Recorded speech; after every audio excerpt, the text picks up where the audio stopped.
We do have decades of scientific research on high carbohydrate diets. Now, Mark's choice of labeling it the sugar diet, of course, is Mark Bell. He's the ultimate promoter. Great businessman and marketer, yeah. Yeah, he's a great businessman and marketer.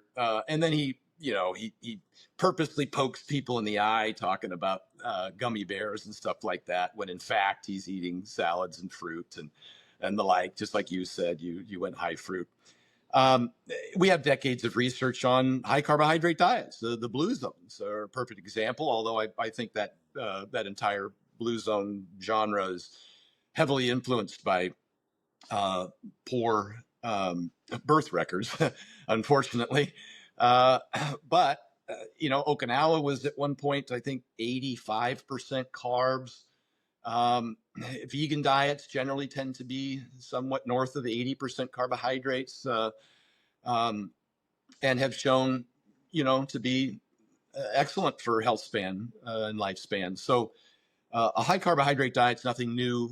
We had some research back in I think it was I talked more. I was when I talked to Mark, I had done a little background step, and I was able to mention the names of the researchers. But I think as far back as the 1940s or 50s, we had the rice diet, which was reversing diabetes. Here's the thing, and I, on many of my podcasts and seminars, have referenced literature showing that, and this is the author's conclusion, that 90 to 99% of health benefits are realized strictly from weight loss itself, irrespective of diet. I talked about this in terms of the McDonald's diet, the 7-Eleven diet, the Twinkie diet.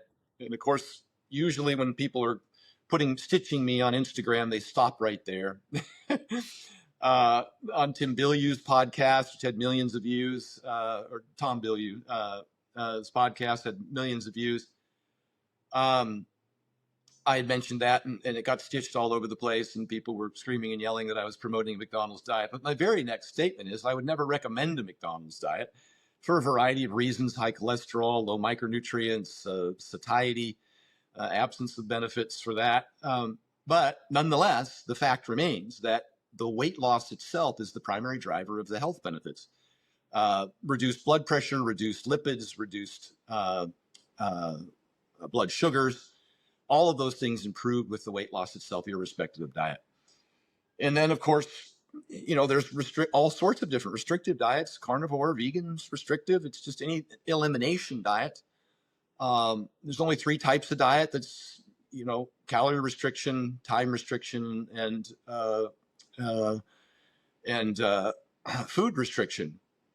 Dietary restriction, we call it CR, TR, and DR. And dietary restriction would be eliminating any, or drastically reducing, such as keto, down to 50 grams a day of carbs, or vegan or carnivore, and eliminating a bunch of foods. It's not uncommon. This has been going on for decades. Reducing particular macros, or eliminating paleo, just eliminating everything that a caveman didn't eat. There's no independent benefit of those diets. We've seen this with intermittent fasting. It's been argued back and forth. Autophagy, cancer reduction, all these other claims are in evidence now with at least a decade or more of very specific research comparing these diets to each other, independent of the weight loss, other than maybe keto for people suffering from what is that? And so many thoughts going on in my head right now. I'm sorry, but there's no independent benefit, no specific benefit. And if you've followed, as you have, a lot of these influenced, Dr. Peter T is one who has evolved over the years. He used to be a big carbohydrate insulin model guy, a la Gary Taubes, and then he was a big keto guy, and then he was a big intermittent fasting guy. And now, all these years later, after the evidence has become painfully clear, he's like, independent of a calorie deficit, there doesn't seem to be any magical specific benefit to any of these diets. So I wanted to start with that because I did a podcast with Mark, and I think it's funny, actually, and I haven't really, built out this line of thought. You just asked me, but I've kind of been thinking the other day. I was just thinking to myself, it's just laughable watching all these keto and carnivore folks. And look, I'm a big red meat guy, and I'm a use the best diet that you'll follow guy. I've always suggested that the best diet's the one you'll follow, irrespective of whether it's keto or intermittent fasting, what have you. But these people who are religious about these, their Instagram name includes carnivore or keto or fasting queen or whatever it is. uh, these people are just having a meltdown over Mark's diet, claiming it's going to be unhealthy, this, that, or the other, especially the people that are into the whole low carb keto thing. There's a host of different names that you know. I won't talk about them right now, but and it's just hilarious because they even at this point now, because we have the evidence, they even made up a category of people who somehow were immune from elevated LDL and cardiovascular disease because they were otherwise healthy. That was the lean mass hyperresponder, which we had to listen to for what, 4 or 5 years now. We've had to listen to Feldman and Nick Norwitz and just proclaiming that there was this specific group of people who were exempted from cardiovascular disease related to LDL elevation just because they were healthy, because they had a low triglyceride and a high HDL. They completely made it up. They just completely made it up. And now they're just screaming bloody murder because Mark Bell's talking about eating carbohydrates, or specifically sugar, but that's really not what it is. And all carbohydrates, whether they're fruits or added sugar, have the exact same pathway for breaking down. You can't tell them apart in the body. And then we've got these people out there like Glucose Goddess screaming about glucose spikes. There's no evidence that normal physiological response to carbohydrate consumption has adverse health effect. And we do have some evidence suggesting that the more robust insulin response to carbohydrate consumption is indicative of a healthier pancreas. So now we're not talking about insulin resistance people, people who have type 2 diabetes, prediabetes, or type 2 diabetes, but that's calorie driven. That's not sugar driven. Aggravating the symptoms of an existing diabetic can certainly be changed with your carbohydrate consumption, and should be.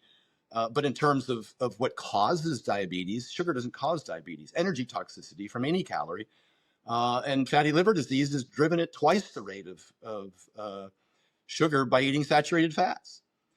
So we have all that evidence. And just to cap off the whole lean mass hyperresponder nonsense, which has finally come to an end recently with a study that that was commissioned by and conducted by those individuals who made up the whole lean mass hyperresponder farce, turned out that their soft plaque accelerated at 4 times the rate of the normal population.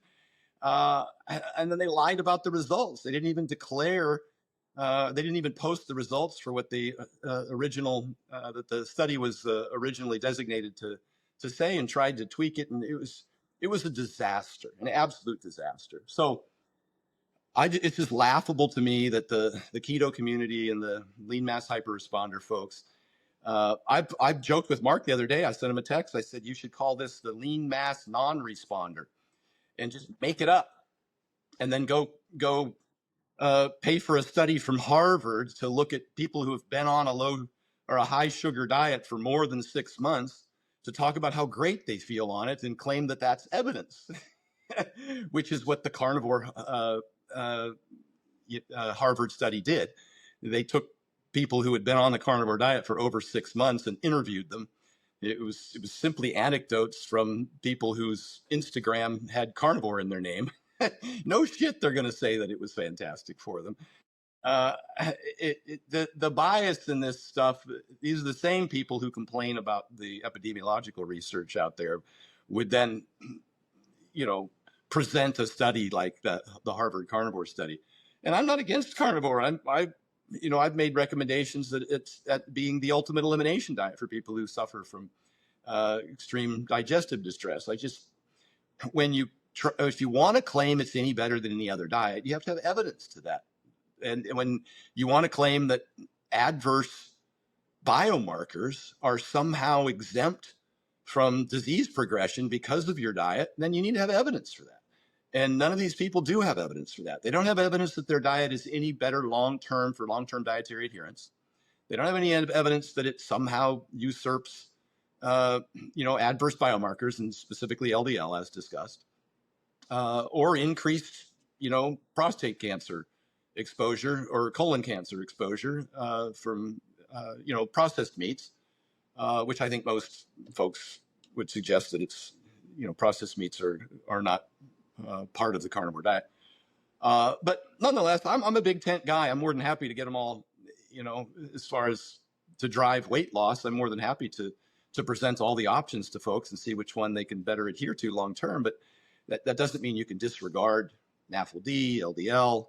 And I don't disregard with the sugar diet uh, insulin resistance, but it's just not driven by that. It's driven by calories. And if you're in a calorie deficit and you're an otherwise healthy individual and you choose to utilize a high carb diet, which I would prefer if that was lots of fruits and vegetables over just added sugar, but we have tons of studies, even with fructose, at 200 grams a day, substituting sugar for other calories in the diet, or even substituting fructose for sucrose. We don't see any adverse effects on health outcomes in those human randomized controlled trials from substitutions. So until such time that you could provide me evidence to the contrary, either mechanistically or with biomarkers or human outcomes, I'm inclined to believe that there's absolutely nothing wrong with picking your preferred macronutrient content. The only thing I cautioned Mark about was getting sufficient protein, such as in long fasting trials, we see a loss of muscle tissue. But as we discussed earlier, that's driven more by the training stimulus than it is by protein, presuming you get, a base amount. I suggested to Mark the base amount of that was probably 1.2 grams per kilo, or about 0.6 grams per pound. I thought was kind of the bottom end to optimize. And that's, based on Stu Phillips, 1.2 to 1.6 was kind of the range he thought was more than sufficient. 0.8, not necessarily so. We do see some decrement particularly as we age in terms of anabolic resistance or sarcopenia. But a guy Mark's age who's active and training, I just suggest that he probably didn't need more than 0.6 grams per pound, and that might even be per pound of lean weight. And he's at about 160 pounds of lean weight right now. And so, I told him I didn't think he needed more than 100 grams a day to optimize of protein, to optimize his lean mass retention while dieting, because his goal is to lose extra weight. And that's only 400 calories a day, 100 grams of protein. And sometimes he'll do a fast and not get that protein at all. He'll do like a 3-day fast, but he'll do it with just eating tons of fruit. And again, I don't think fasting imparts any specific, independent benefit than weight loss. If you want to do it, do it. Adding some fruit in there doesn't change anything for me. Whether or not it's officially fasting or not means nothing to me. There's no impact on autophagy or whatever other, buzzword of the day you want to use to try and justify fasting as having some special magical benefit. So I don't care if you eat a protein bar or if you eat a piece of fruit or, just we know that calories, the lower the calories, the more weight you're going to lose. Just hold on to lean mass with a sufficient training stimulus, and then don't go too long without sufficient protein in order not to lose too much muscle. But Mark's got muscle to lose. He's more than muscular enough. So I'm not too concerned. So I know that was a bit of a that was kind of disjointed, my response there, but I just, as my brain started touching on all these things that people try and claim are problems with Mark's new diet, they just don't have any evidence to, and I think that the alternatives don't present themselves as being any better. Can you break down and explain what the sugar diet is in your terms? Sure. I think sugar diet basically is the practice of isolating sugar. in the absence of protein and fat. Okay. Now, that is the key. In order for sugar fasting to work, it has to be isolated sugar. We're not talking about pastries and candy bars, okay? Because now you're bringing in fats, and now you're totally defeating the purpose of the sugar diet mechanism. So when we isolate sugar in the absence of protein and fat, what happens is almost like a shock to the system. And what happens is the liver is forced to burn off excess isolated sugar. And the liver is a very, very powerful organ. And there's 3 different mechanisms that will happen when you kind of pour sugar gas on the liver fire. And that's kind of what happens because of the function of the liver itself. Now, when you bring too much protein or too much fat into that equation, you will blunt the mechanism altogether, and the metabolic effect and the hormonal effect that you're trying to achieve will not take place. Now, with that all being said, the sugar diet could potentially be used as a mechanistic lifestyle, but I think it needs to be weaved in with more balance, and we can talk more about that in a minute. Yeah, we'll get into to all that, and I'm glad we set the tone here. You know, you mentioned this mechanism being blunted when we bring too much fat or sugar. What is the goal of eliminating protein and fat and sticking strictly with sugar? What are we trying to fire, whether it's metabolically, hormonally within the body? Well, it's a mosquito buzzing around the internet, and everywhere you go, you're going to hear about FGF21. Okay, this is the hormone that ramps up through the isolated sugar mechanism. So when you consume isolated sugar in the absence of fat and protein, the first thing your body is going to do is it's going to ramp up FGF21 production. Now, this hormone, and there's a lot of hormones that I'm very familiar with for the last 25 years of doing this. This is a new one to me. So the premise of this hormone is it's very anti-inflammatory, and it ramps up BMR, basal metabolic rate, or resting metabolic rate. It ramps it up really, really high while being very anti-inflammatory. And the key word here is in acute released doses, right? Acutely. So we don't know what extended periods of time can do to the body. And because this is like all diets and any type of calorie deficit, sugar diet or sugar fasting itself is a stressor. So just like anything, I'm a huge believer in intermittent fasting, but at the end of the day, it's a stressor. Keto diet, ketosis is a stressor. Calorie deficit is a stressor. And anytime you're putting too much stress on the body, it's going to release excessive amounts of 3 stress hormones: cortisol, adrenaline, and glucagon. And when you have extended releases of these hormones, it could potentially be a double-edged sword and backfire on you. So again, this is all about the acute release of FGF21. Now that's mechanism number 1. Do you have questions on that before I talk about mechanism number 2? No, let's move on to mechanism 2. So mechanism number 2 is going to be increased T4 to T3 conversion. This is your thyroid hormones. Now, I've talked about this for 2+ decades. We'll talk about my mechanism that I use where it's fats up, carbs down, carbs up, fats down. We can talk a little bit about that in a second. It rhymes with sugar diet very closely, and that's what caught my attention. But what ends up happening is I've told people this for years and years and years. I'm not anti-keto. I'm not anti-carnivore. I just don't think that you can adhere to them for long periods of time. And when you do, I think there's hormonal downfalls. And one of the first ones is your thyroid hormones will decline rapidly because most dieters and the general population in general doesn't understand that glucose is a building block of thyroid and leptin hormones. And so when you eliminate glucose or sugar from your diet, from carbs, you downregulate that T4 to T3 conversion. Of course, your thyroid gland is your metabolic gas pedal. So this can slow down your BMR, and it can also halt fat loss. And at the same time, now you're damaging your thyroid gland potentially. And this is why a lot of people who go on an extended period of a keto diet end up being thyroid medication, because glucose or thyroid hormones themselves are a glycoprotein. So we need that glucose to convert T4 into T3 now.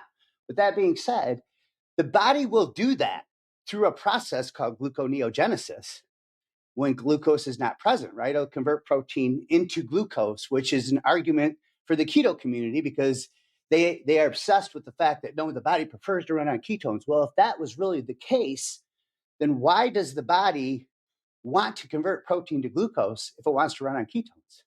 right? So it's just a sidebar, something to say there, something to be mentioned for that. But at the end of the day, because you're pouring all this sugar onto the liver in isolation, T4 to T3 production, thyroid production ramps up really high. Now, there is some anecdotal stories circulating around. We need more research with a lot of people doing this. And all of a sudden, their thyroid starts firing up again. And they don't need thyroid medication. So time will tell. So that's mechanism number 2. Any questions on that? I want to discuss how people are effectively using this and what you think the goal should be if somebody is looking to utilize it. I use sugar fasting and sugar diet, and maybe we can kind of explain the difference between those two to get ready for a cruise a couple weeks ago, and I saw rapid fat loss in like a 7-day window. But I think a lot of people are going to hear this and say removal of protein, like now I'm sacrificing muscle loss. What's going to happen to my training? Is my training going to decrease? Is my strength going to go down? Because everybody's been told, 0.8 to 1.2 grams of protein is ideal for muscle growth. So pulling the protein out, like what happens to our muscle growth? Is the sugar diet are we gonna sacrifice? Are we gonna lose hard-earned mass? Like, how are people effectively using this and still staying big and ripped at the same time? Well, if we're talking about big and ripped guys, that's one conversation versus somebody who's obese and type 2 diabetic, right? Those are two different conversations. Okay. So the type 2 diabetic that's overweight needs to lose 40, 50, 100 pounds. They could actually do sugar fasting and isolation for days on end and get great results without losing muscle because they have so much fat to lose. Their body's using their fat for fuel, right? Now, if we come back to our world, the fitness guys who are all into this stuff and who are actually disciplined enough to stick to the regimen to see how it works. If we think about protein itself, and I'm sure Stan talked about this, there is studies showing that you can go a lot lower and not lose muscle. I don't know the details of those studies. I didn't dive into those mechanisms and look at the structure of those studies. I know Stan has mentioned them several times, and obviously I trust his word. But with that being said, yeah, I think he says about as low as 0.3 grams per body weight. Now this goes back to one size doesn't fit all. I mean, a guy like me or you who's got this hard-earned muscle, I'd be kind of paranoid to go that low, right? I know myself personally. And so we can talk about the protein backload that you can do with this for more experienced guys, because that's really the solution is the protein backloading at night. And that's how you're going to hit your protein now. Now, with that being said, I think it's important to note this about carbs in general and sugar fasting and the sugar diet protocol, regardless of which way you do it, because there's like the honey diet, there's the some fairy diet or something out there as well now, right? Because again, it's a mosquito buzz around the ear. But the more carbs you have in your diet, the less protein your body actually needs because carbs are very muscle sparing and they reduce protein turnover. So if your carbs are really, really high, it means you don't need as much protein. Now, we could flip this coin and go the other way. When carbs are really, really low, you're probably going to need more protein, right? So it's a calorie thing. And I've gotten peeled, and we can talk more about this, eating 250 grams of protein a day to 275 grams for 75 days in a row on 75 hard. And my blood work was incredible on an ultra high protein diet. And this, I guess, I sidebar that just to mention that the human body is very resilient. And, everything works until it doesn't work, right? And so, the best diet is always adherence. But at the end of the day, going back to what you said, I think there's two things that are going to come from the sugar diet.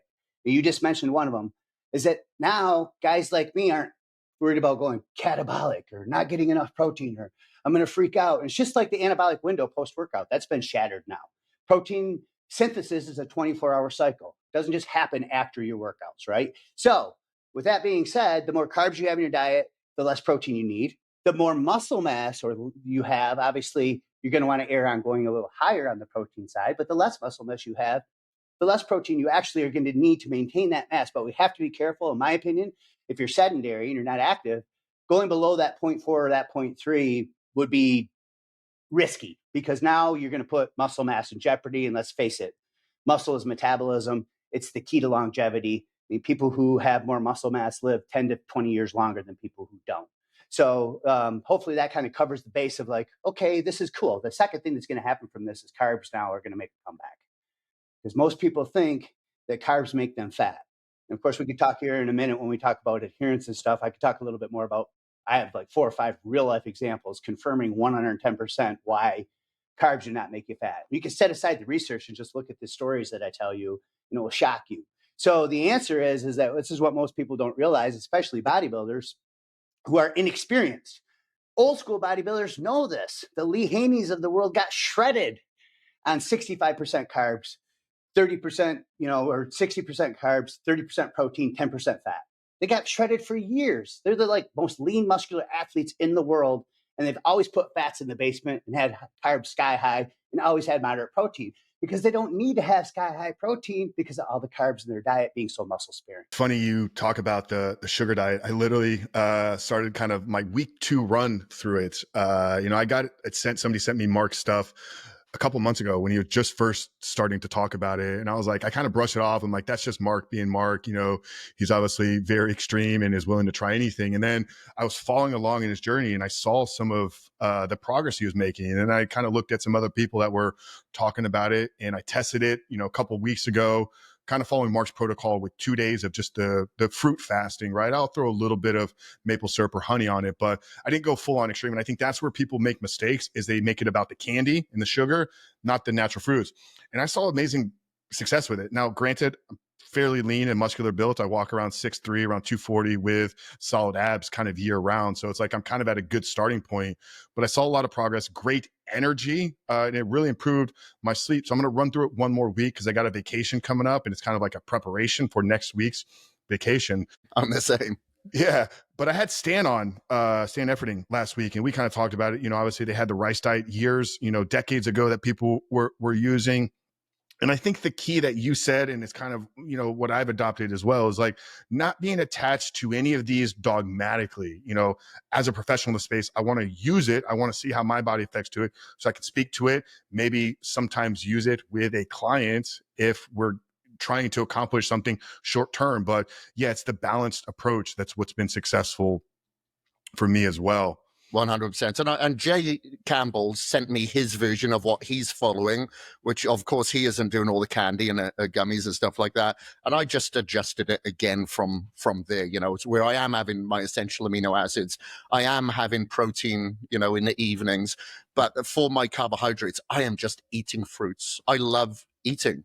But it's just so much fruit, bro. Like I couldn't imagine putting it into juices as well. It's like I'd be going through so much then. So it's just a lot of fruit, but I'm very regular. Like you said, energy's good, sleep is great. So there's a lot of positive aspects to it, but just adjust accordingly. Yeah. And hey, you think from an evolutionary perspective, like, we're in the summer seasons where fruit is kind of like abundantly available. I would assume you crave it more. Yeah. So I've enjoyed it, man. And I'm going to run through it, like I said, in this week in kind of preparation to get me ready for eating a lot next week while we're out on the boat and on a cruise. To the guy out there that's maybe carrying 20, 25 pounds of extra body weight, how can he use this? What should his approach be? And what should some of the things that he should be looking to expect if he wanted to jump into sugar fasting, sugar diet? Well, the first thing is always, expectations are everything. Right. So the first thing that's always required with any type of protocol is a little bit of freaking patience, right? Because it's not going to just start happening for you overnight. And again, even we could take 3 of the same guy that you just described and all of them could respond differently, Frank. But at the end of the day, you should feel more energetic. You should definitely see your sleep quality go up, especially if you manipulate carbs like most people do and keep them low. And you should feel better pumps in the gym. Ever since I started sugar fasting, I'm completely off of pre-workout supplements now. I do creatine. I do like 5 grams of creatine like almost every day, maybe every other day here and there. I'm not that great of a responder off creatine. I do more for the brain benefits now. But with that being said, everybody will respond differently, but there's no doubt the commonality should be higher energy, better focus clarity, better pumps in the gym because you're going to fill up your glycogen tank. It's going to be completely full, right? And so this is what happens when people do carnivore and keto and they add carbs back into their diet. We could talk more about that. But as far as other changes go, I think it's just a matter of everybody's guts in a different spot. And this is the one thing I've noticed. I had a couple of videos that took off on YouTube talking about sugar fasting, really took off. So I was able to comb through the dumpster fire of comments and actually find some really good ones. And finding people talk about I'm experienced like us, but my gut hurt. And then other people come in, I'm experienced like you. I love this. I'm experienced like you. I hate this. I can't do it. So this goes back to just any type of protocol whatsoever you're talking about. I mean, 50% of this stuff's going to be between our ears. Like, what are we believing's happen?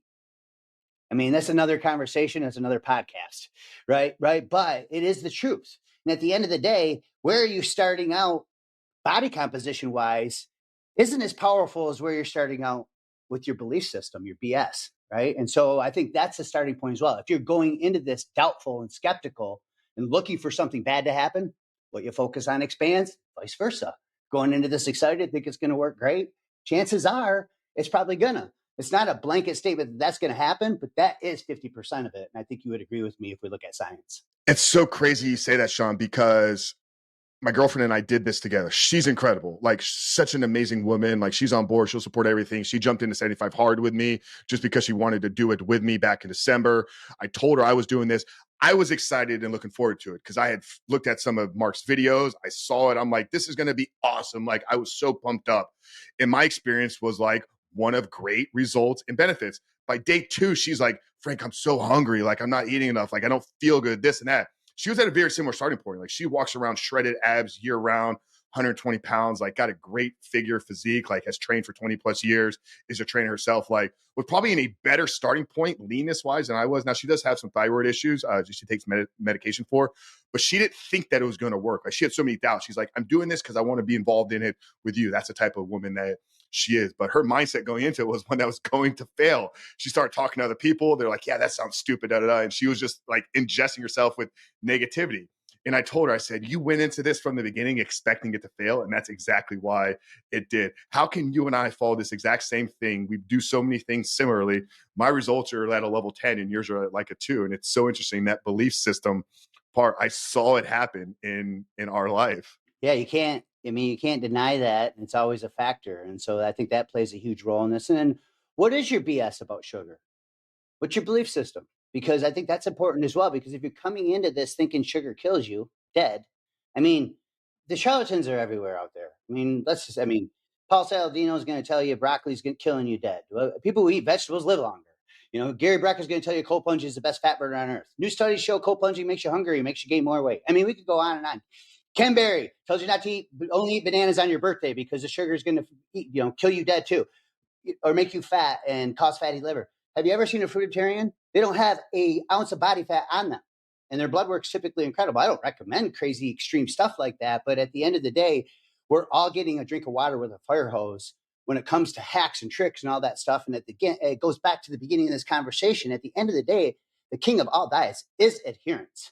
What should people, not to put you on the pedestal here, put you in a position where you're going to make a claim here when it comes to sugar, but what are the lies that people are believing, and what is the truth about sugar? Does it cause diabetes? Like, is it going to make you fat? Is it addictive? Are you going to become, a sugar addict? Like, what are some of the myths and misbeliefs out there that people are believing around sugar, and what is the truth when it comes to this discussion conversation we're having? I think the first thing you need to talk about is if we look at a chart from the last 25 years of sugar intake in America, for the last 25 years, the bar goes like this.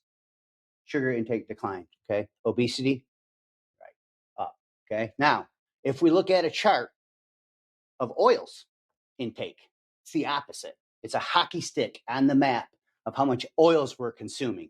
Now, this goes back to, I'm not just isolating seed oils or PUFAs. I'm just talking about fat in general, okay? And I see this with a lot of keto people as well.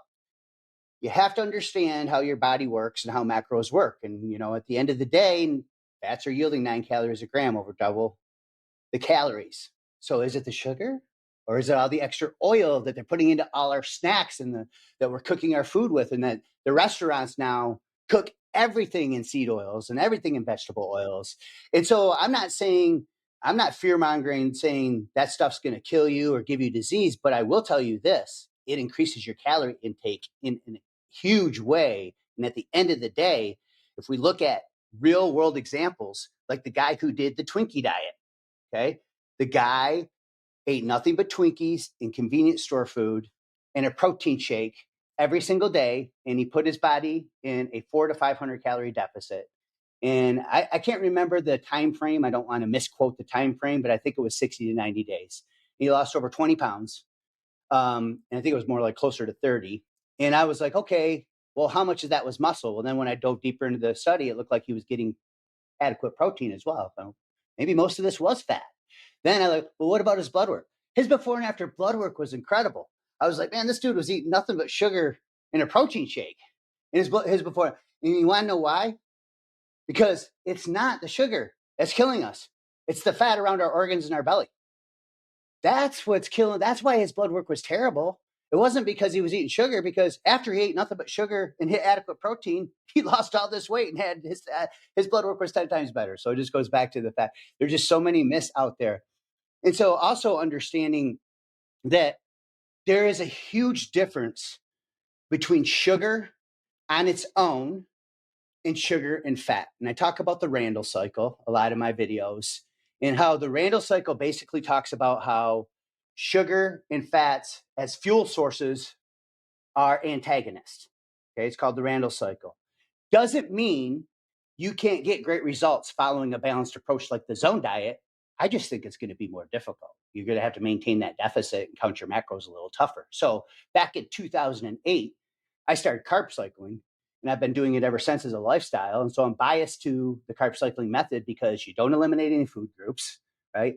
You can still have some alcohol and cheat food every weekend, and you're really not on a diet. You're not eliminating any food groups whatsoever. Now, again, I could adhere to that. That's why I'm biased to it. But that's what drew me to the sugar diet, because there was a lot of things that rhymed. And one of the things that rhymed was the isolated sugar, because the first thing I do with my high ticket guys and our clients, and this was in my ebook courses way back in the day when I sold over 1 million ebooks over the last 15 years, all on carb cycling, I have a rule: when fats are up, carbs are down. When carbs are up, fats are down. And it's the first rule that I give to clients. And because what will happen is people, if you look at people's plans and we start diving in and people start logging their food, you'll see that they combine those two ingredients a lot together. Now, the Randall cycle says that your body prefers one or the other, not both. Okay. And so what ends up happening is if you have too much fat and sugar or glucose in the bloodstream at the same time, they're competing against each other for fuel. So something has to be stored. Well, thankfully, if there's room in your muscle and liver tissue, the carbs can go there. But fat is much easier to store than any other macronutrient. That's why it's called fat. So the rule to follow in general, that fats up, carbs down, carbs up, fats down rule really rhymes very closely with isolated sugar, because you're just isolating it all by itself. Now, my rule was always protein always, right? For years, we've talked about 1 gram per pound of your goal body weight. Well, again, if carbs are sky high like they are in the sugar diet, that protein can come down much further and get the same result. So, but anyway, the whole myth about sugar, it's just like, all these keto guys are out there. And I think a lot of it has to do with they can't give up their bias because there's money there. Just the truth, right? I mean, guys they're making millions of dollars off of keto. They can't come out and say that it's not the only way. Carnivore is the same thing. And so if we look at studies, okay, and people who do extended periods of ketogenic diet or carnivore diet, there's not much research because it's still fairly new, but they rhyme closely. What ends up happening is you make yourself insulin resistant. And the reason why is because you're desensitizing your cells and your tissues to glucose, okay? So the very thing that you're trying to prevent by doing keto or carnivore, which is insulin resistance, you actually end up creating if you adhere to that diet the right way, okay? And so what ends up happening is people come back, well, are you really going to go the rest of your life without eating carb? I highly doubt it. So they bring carbs back in. Now they've desensitized their cells and their tissues, Frank. So the carbs come in, they can't, your insulin doesn't respond the right way. Your pancreas doesn't respond the right way because you've desensitized it all. Now they spill over. And if you don't have room in the energy tank of your muscle and liver glycogen, now you're holding more water, because for every gram of carb that you eat, your body holds almost 4 grams of water. So now you're holding all this water. You think what? See, I brought carbs back in and they're making me fat again. When really it was you avoiding the carbs that created this whole effect.